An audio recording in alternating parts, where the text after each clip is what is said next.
Chapter 2. Turning water into wine. On the third day there was a wedding at Cana in the Galilee, and the mother of Jesus was there.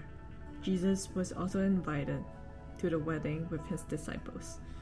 When the wine ran out, the mother of Jesus said to him, "They have no wine." And Jesus said, "Woman, what does that have to do with me? My hour has not yet come." His mother said to the servant, "Do whatever he tells you."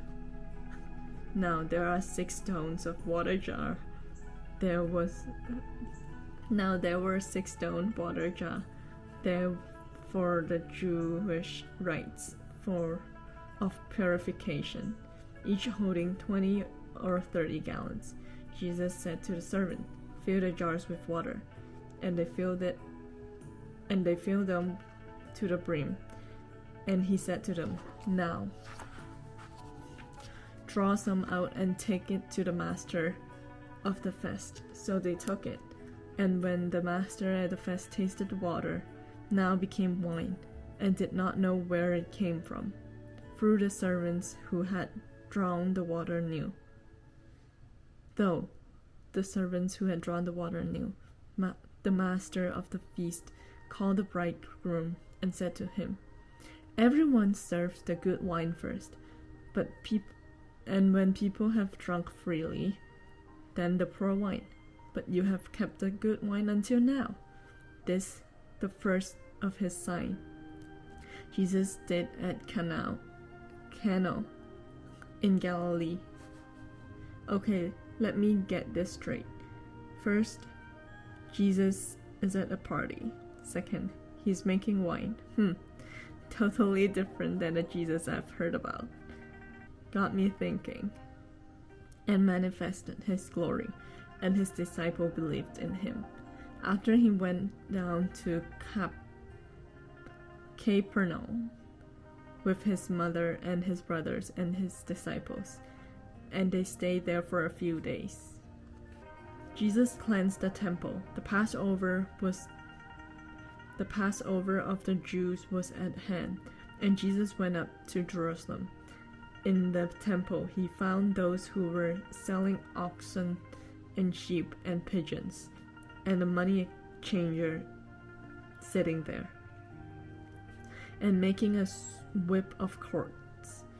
He drove them all out of the temple, and the sheep and the oxen, and he poured out the coins of the money chargers and overturned their tables. Cool, never knew Jesus got ticked off. So much for the meek little teacher.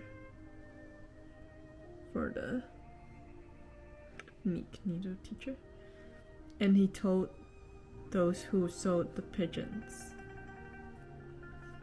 "Take these things away. Do not make my Father's house a house of trade."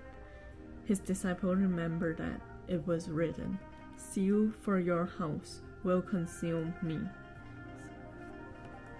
So the Jews said to him, "What signs do you show us for doing these things?" Jesus answered, "Destroy this temple. In 3 days I will raise it up." The Jews then said, "It takes 46 years to build this temple, and will you raise it up in 3 days? But he was speaking about the temple of his body.